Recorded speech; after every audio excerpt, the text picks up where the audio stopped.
নমস্কার বন্ধুরা, আজকে আমরা দেখব যে জ্যোতিষে যে হস্তরেখা যে বিচার করা হয় সেটা কিভাবে বিচার করা হয় তার প্রাথমিক জিনিসগুলো।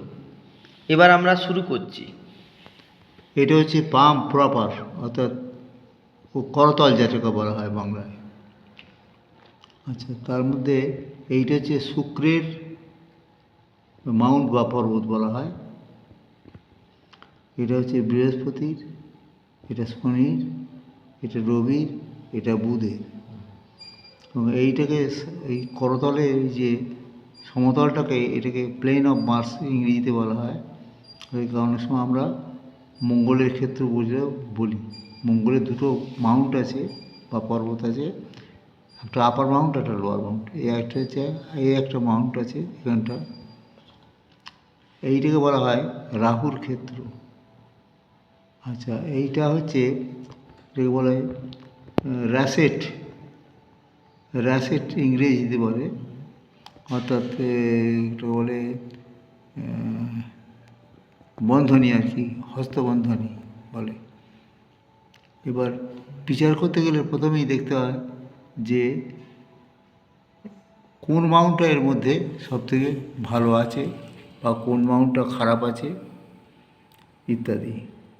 এইটা হচ্ছে এই লাইনটা হচ্ছে এটাকে বলা হয় হার্ট লাইন, হৃদয় রেখা। এইটা হচ্ছে হেড লাইন বা শিরোরেখা।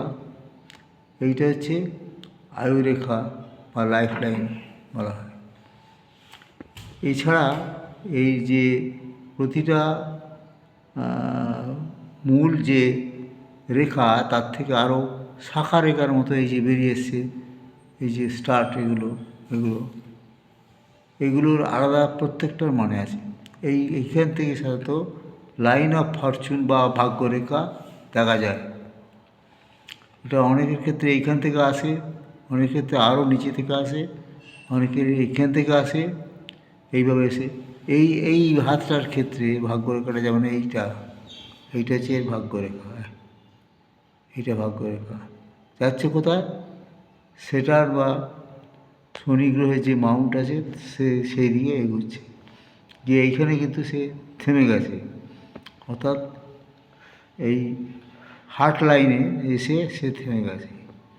এবার দেখতে হয় এইগুলো যে এই যে শিরোরেখা আছে যেটাকে বলা হচ্ছে হেড লাইন, এটা সোজা চলে যাচ্ছে নাকি এটা বেঁকে চন্দ্রের ক্ষেত্রের দিকে, এটা চন্দ্রের ক্ষেত্র এইদিকে যাচ্ছে, এসব দেখতে হয়, বিচার করতে হবে। এর মাউন্ট ছাড়া এইগুলোকে বলা হয় রিভার, অর্থাৎ এর যত গভীর এবং সুস্পষ্ট রেখা হবে সেটা হচ্ছে পজিটিভ বা ইতিবাচক এইটা।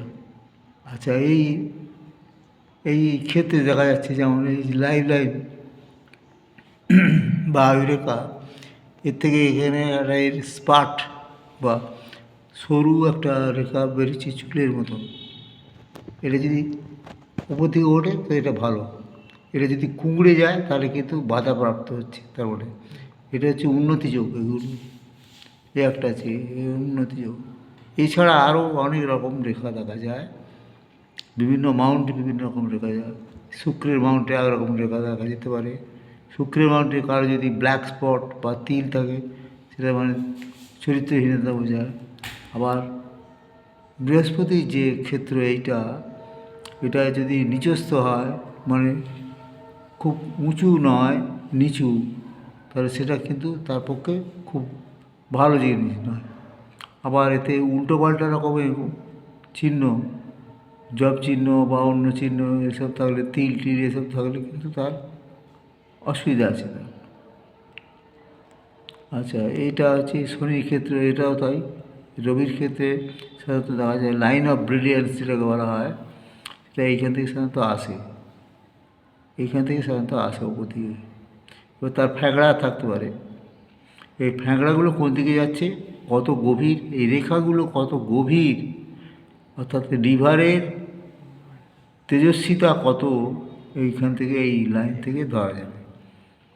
এবার এই সব কটা মাউন্ট এবং এই রিভার এগুলা বিচার করার পর একটা সিদ্ধান্তে আসতে হবে যে জাতকের কোন জিনিসটা ভালো, কোনটা খারাপ, কোনটা কমজোরি আছে ইত্যাদি। ওকে বন্ধুরা, আমরা আজকে বেসিক এবিসিডি যেটা আছে পামিস্ট্রির ক্ষেত্রে বা হস্তরেখার ক্ষেত্রে সেইটা নিয়ে কথা বললাম। পরবর্তী ক্ষেত্রে এই ধরনের আরও ভিডিও আমরা নিয়ে আসব। ততক্ষণের জন্যে আমরা বিদায় নেব। এই ধরনের ভিডিও দেখার জন্যে আপনারা লাইক, শেয়ার এবং সাবস্ক্রাইব করুন, এবং আমাদের এতে মরাল এবং ভিডিও এ ধরনের আনার আরও ইচ্ছা বাড়বে। ততক্ষণের জন্য নমস্কার।